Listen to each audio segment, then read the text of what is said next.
Ford here. Welcome to the Plain Talk Podcast. Happy that you tuned in once again. Remember that these new shows come up every weekday, Monday through Friday, barring holidays or things like that. And if you want to subscribe, we got all sorts of ways for you. You can find the RSS feed at sayanythingblog.com. You can also subscribe right now via Spotify. You can subscribe that way. We're in the process of submitting the podcast to a lot of other places. People keep asking me why they can't subscribe via the Apple podcast or Google yet. We're working on it. The podcast is submitted to those places. It's just not approved yet. Anyway, we've got a great show today. Coming up a little bit later, I'm going to play you an interview I recorded with State Auditor Josh Gallion. He released an audit yesterday, which I wrote about at sayanythingblog.com. Maybe you read about it. But if you haven't, he's going to be on here to talk about it. And in the audit, he identified, nearly $100 million worth of reserve funds that various state agencies have locked away that they're not spending. Meanwhile, they're getting new appropriations. And so he's making an issue out of this, saying, hey, we need to figure out how much money are these state agencies allowed to accumulate, especially at a time, when the state is scrambling for money and the state is cutting budgets and everything else. We're finding that these state agencies have, quite a lot of money squirreled away. So anyway, we're going to do an interview with Josh Gallion. You'll be hearing that a little bit later in the program. But before we get to that, I want to talk about something that happened on the floor of the State House. It's today. In fact, it happened just before I recorded this, but by the time you're listening to this, it will have been yesterday. But it was a debate over the Sunday closing law, and it was a lengthy debate by North Dakota legislative standards. It was about a half-hour debate, a little more than that, which is fine. I understand that this is an emotional issue for some. Ultimately, the bill passed on a 56-35 vote. 3 were absent and not voting. So I'm glad. I am gratified that the bill passed by that wide of a margin. It was certainly a wider margin than last legislative session, where it barely passed the House and then ultimately failed in the Senate. Hopefully this time around we'll pass this bill, and what the bill will do, if it does pass, if you haven't been paying attention, is it would end North Dakota's quote unquote, what people call the blue laws, or the Sunday opening law, which is that some businesses are not allowed to open until afternoon on Sundays. Obviously it's a piece of legislation that has its roots in religion, and now we're looking to overturn that, because let's face it, we live in 2019, and if businesses want to be open whatever time they want on Sunday, they should be allowed to, and everybody should get to make their choices. But what was interesting about this debate is, man, there were a lot of goofy things said during the debate. And I say goofy things. It's a little frustrating just how out of touch some people are when it comes to the role that religion plays in modern society, because I think a lot of people just don't get it. And I wanted to play for you actually a couple of clips that I recorded from the floor debate. Now, if you want to watch the whole floor debate, you can certainly find the video on the North Dakota Legislative website.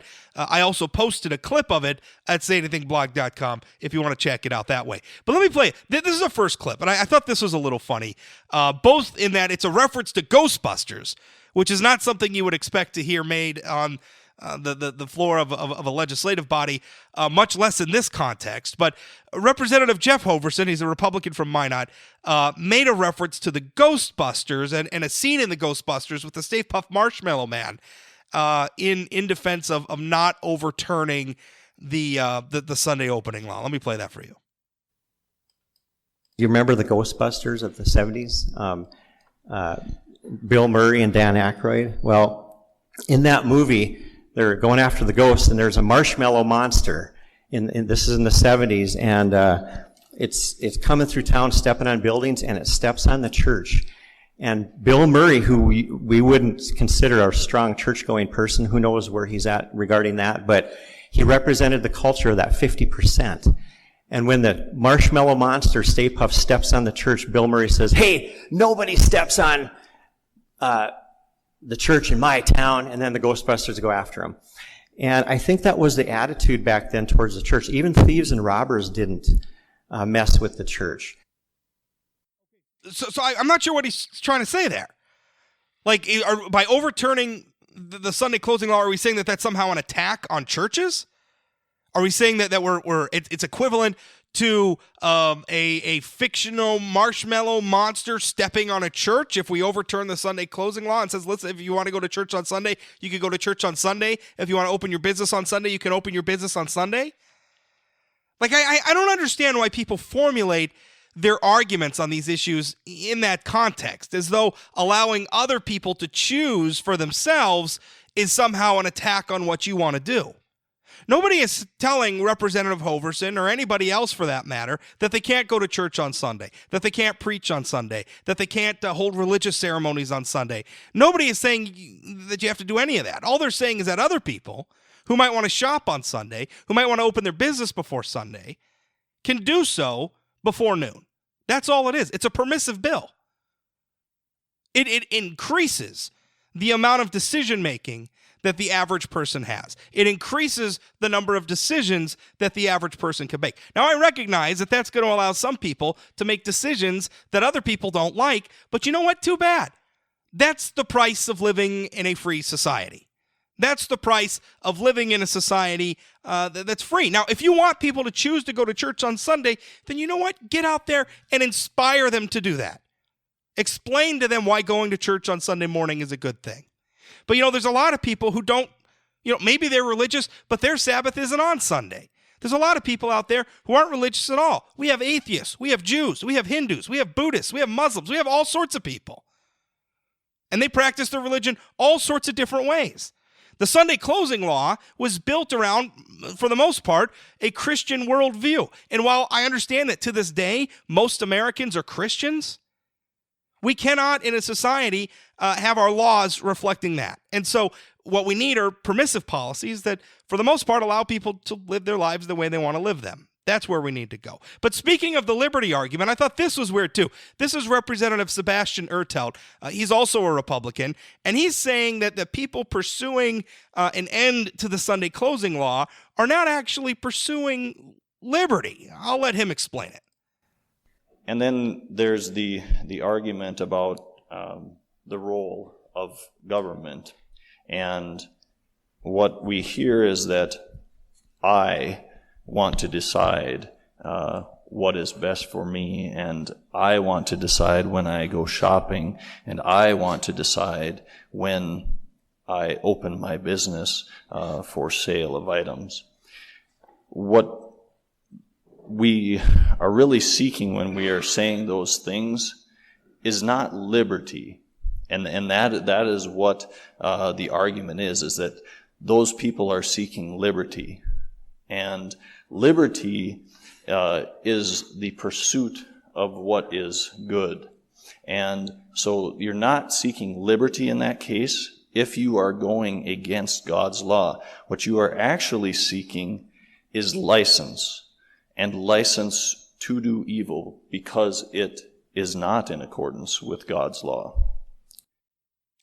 License to do evil, right? So if you don't, here's how he's formulated. Representative Ertelt, who literally has a cross on his desk in the legislative chamber, very religious man, and I don't hold that against him at all.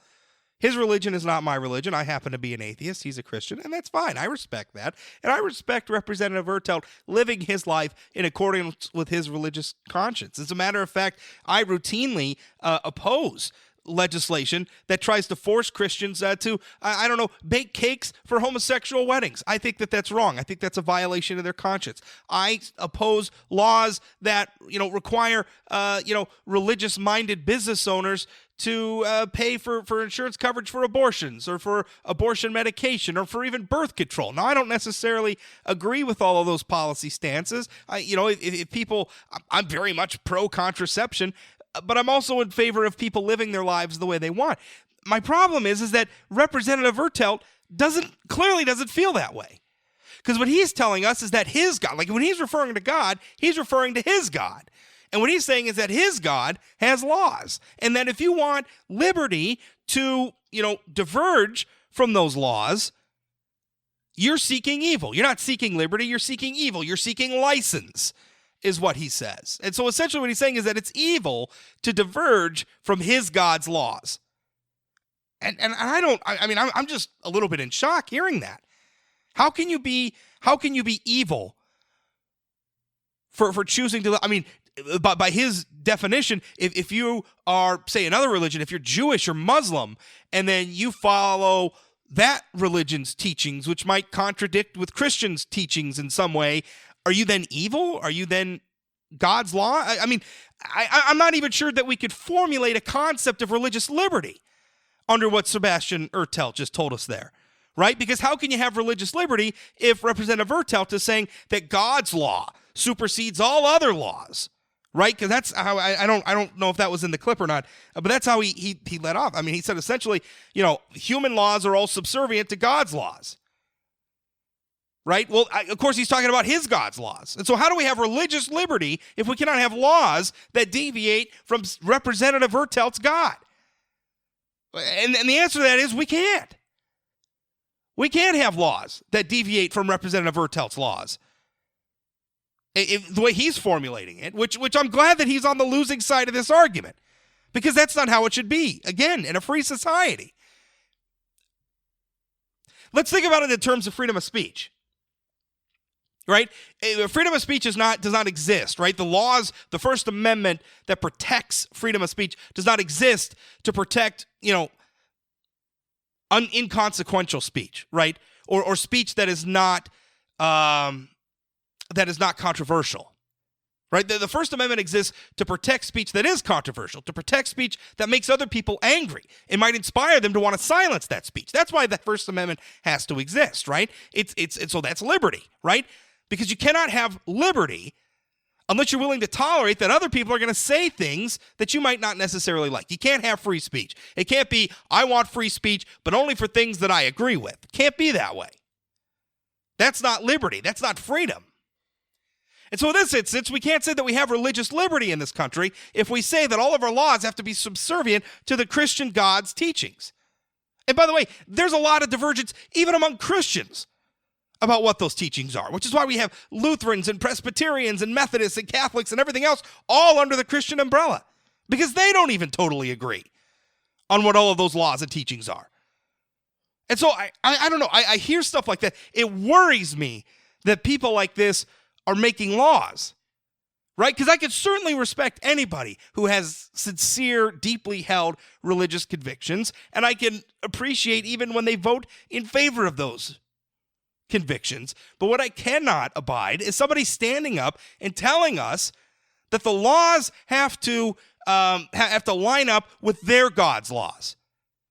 No, I'm sorry. That's against the national Constitution. It's against the North Dakota Constitution. Frankly, it ought to insult us as Americans, because that's fundamentally against the American tradition of legislating. And when I heard that, frankly, I was embarrassed. Representative Ertelt was the last person to speak during the debate. Nope, it had already been a lengthy debate, but it would have been nice if one of the other lawmakers had stood up and just told him to stuff it on that front, because that was embarrassing. But again, if you want to see the full video of the debate, you can go check it out at sayanythingblog.com. Now we're going to move on with our interview with State Auditor Josh Gallion.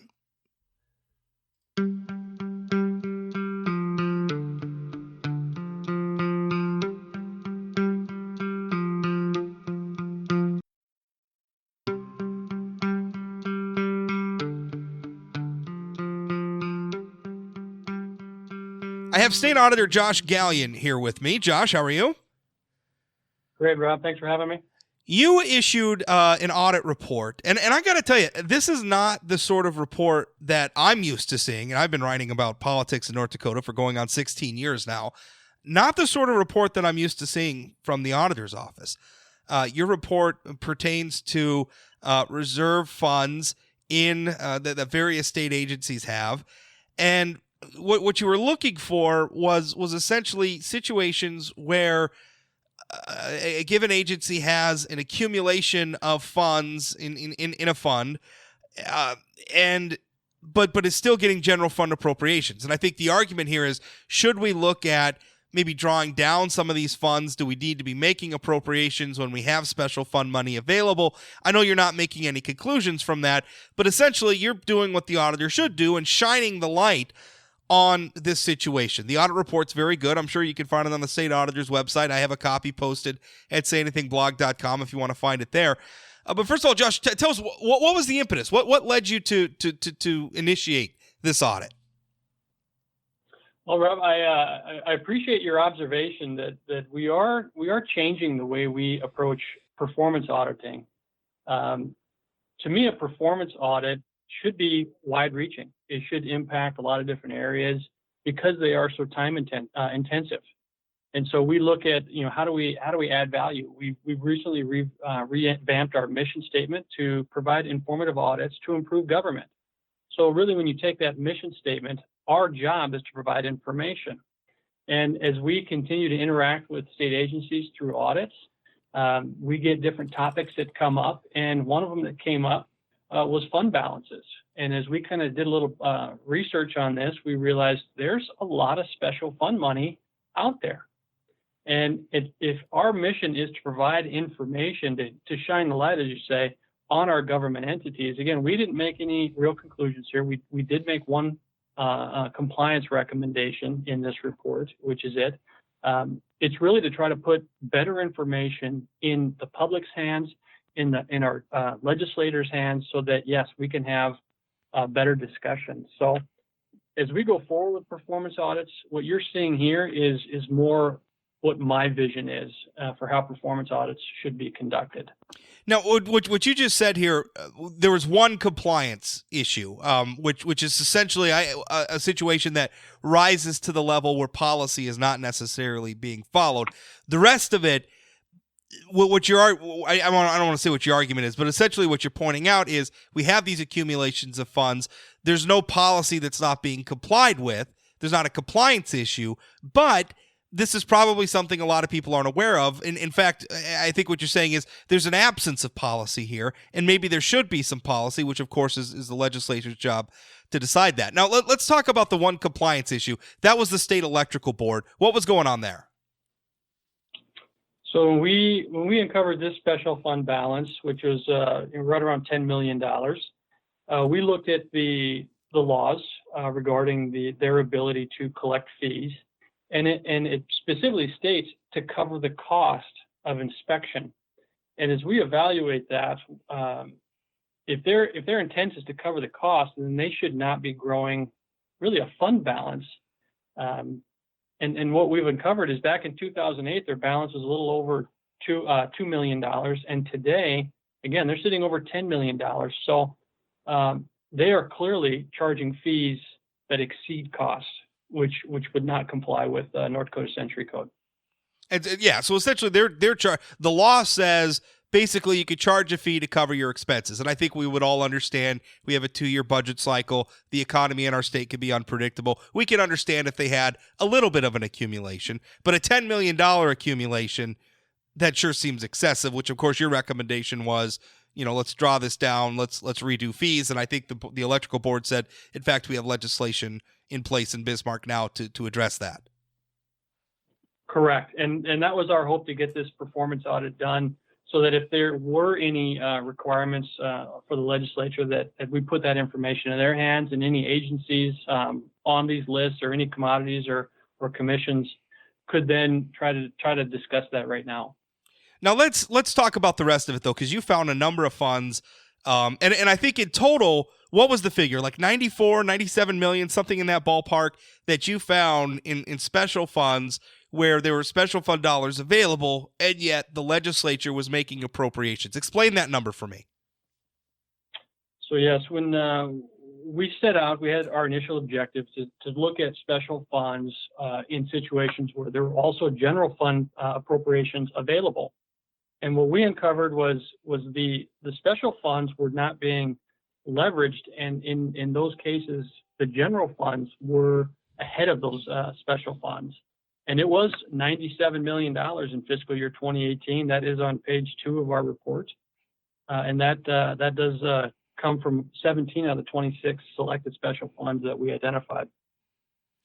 So, for instance, one of the highlights that you pointed out was the Department of Tourism Department had a fund that you said they had 30 years worth of reserves from. Now, I wanted to, because there was some confusion when I first wrote about it, and I was getting some feedback from commenters. They were saying, well, that doesn't make sense. The tourism department's budget's much larger than that. Essentially, how you calculated that, though, is you were looking at specifically how they're using the fund. You're not looking at the overall tourism budget. You're looking, how are they using this fund? And so you go back and you calculate the average monthly expenditure out of the fund versus the fund's entire balance. And essentially you're arguing, saying, listen, they're only spending this much out of the fund every month. So based on that, they have 30 years worth of funding for that level of expenditure in this fund.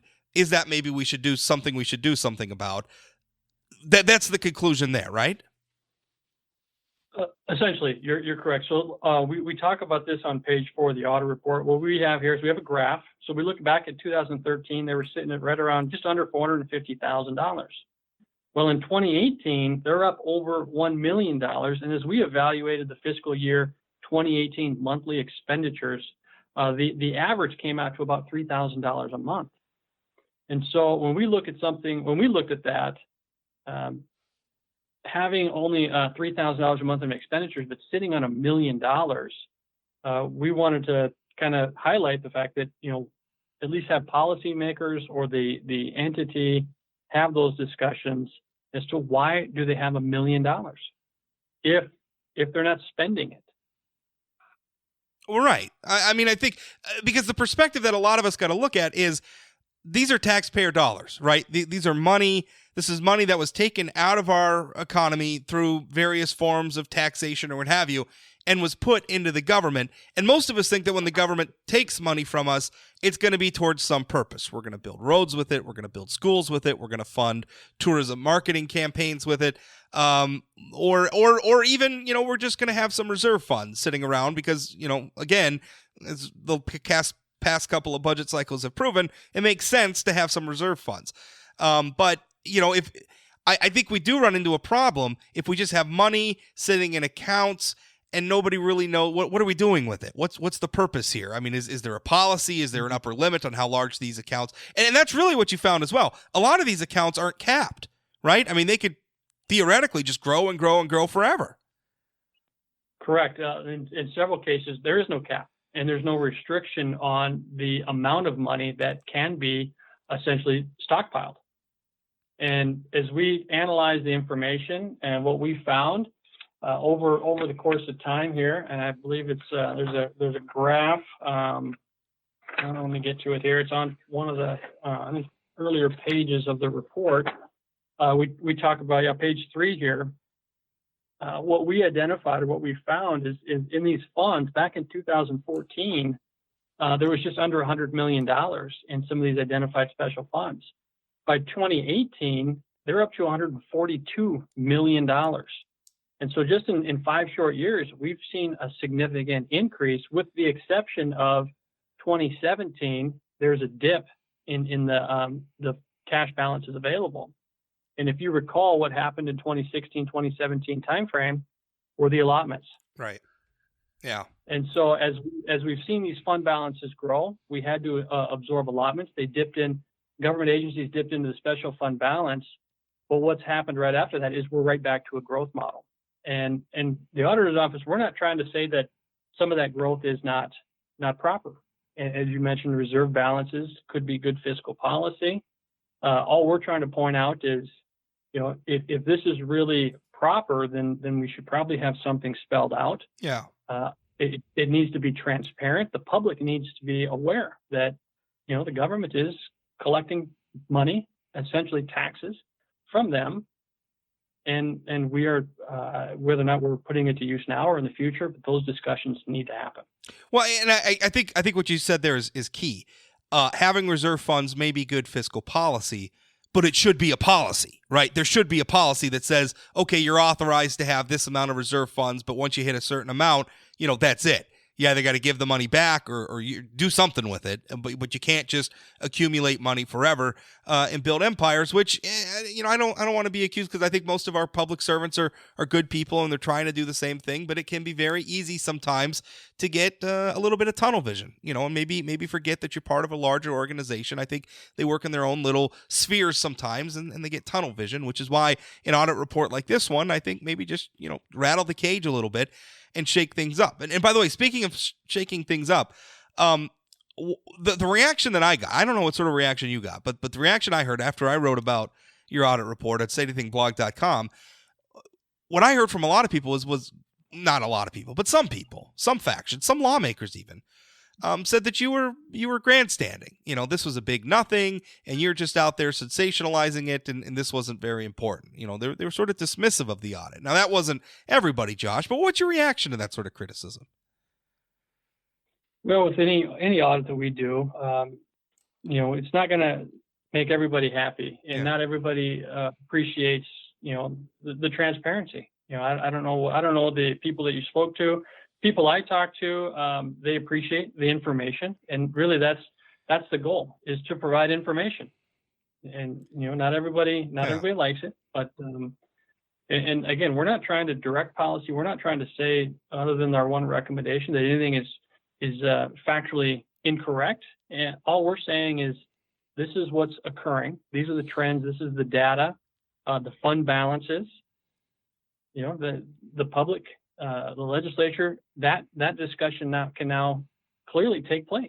Yeah, and the legislature can act or not act as they want, and the voters can respond to that how they want. And you're right, that's how it all works. And I can tell you, Josh, I'm not an auditor, but sometimes when I lift up a rock and show everybody what's under it, people don't like that so much either. So I am sympathetic to how that goes sometimes.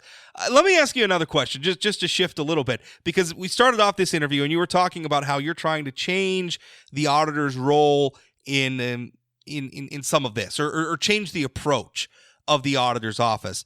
There is legislation, it's House Bill 1491, introduced by State Representative Rick Becker, which would create a new division in your office that would specifically be tasked with reviewing government programs, government entities, and ensuring that they're spending money appropriately and that they're fulfilling their original missions. Are you aware of this legislation? How do you feel about that proposal? I am aware of the legislation.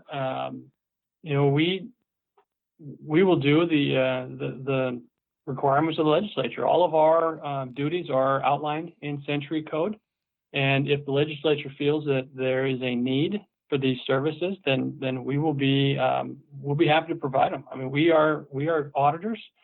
Our expertise is going out there and evaluating programs. And as I've read this law, what they're looking at is trying to do something similar to what other states have, which are called sunset laws and sunset audits.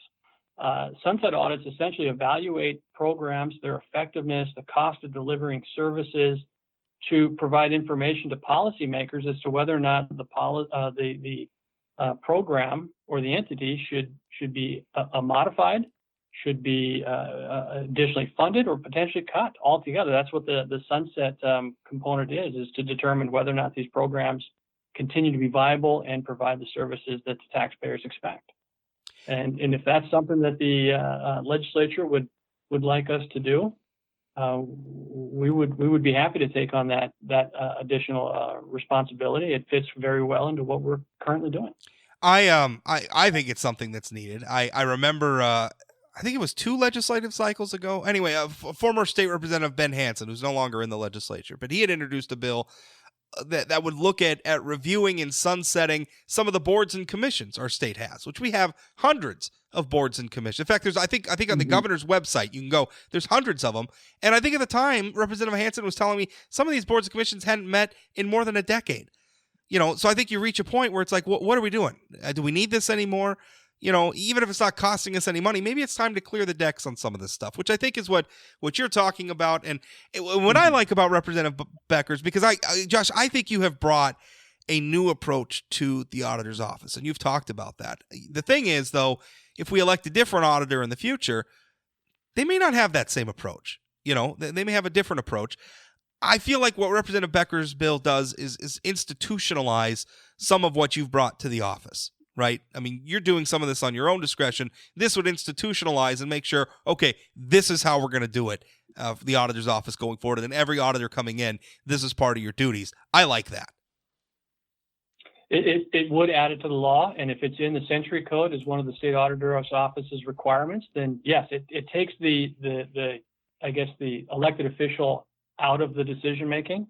and it's a service that the legislature has determined that they want.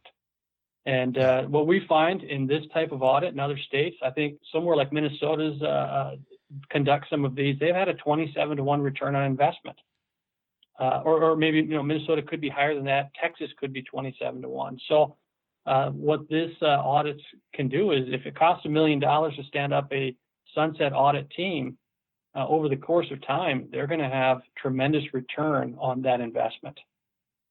Josh, thanks for your time. Thank you, Rob. Appreciate your interest in the audit. And I hope everybody finds it interesting and informative. And we look forward to getting on to our next audit, which I've already talked to a legislative committee on.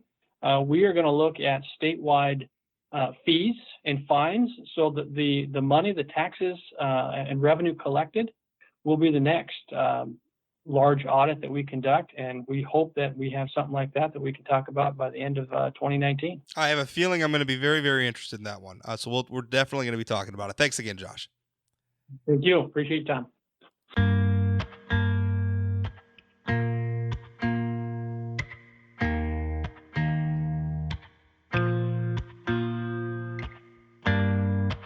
That's it for today's Plain Talk podcast. Once again, thank you for listening. And just a reminder, again, if you want to subscribe to the podcast and have it delivered to your devices daily, your smartphone or what have you, you can certainly do so. The RSS feed is available. If you go to sayanythingblog.com, it's under the Plain Talk podcast tab at the top. Click that. We have a link to the RSS feed. We have a link to Pocket Cast if you want to subscribe that way. We have a link to Spotify if you want to subscribe that way. And again, we're working on getting the podcast listed on I guess iTunes or the Apple Podcast Directory, whatever they're calling it these days, as well as the Google Podcast Directory and elsewhere. If you're having any problems getting subscribed anywhere or listening to the podcast in any way, email me, rob@sayanythingblog.com, or just email to say hi. Give me some feedback on the show. Always happy to listen. Thank you for listening to this show. We'll talk again.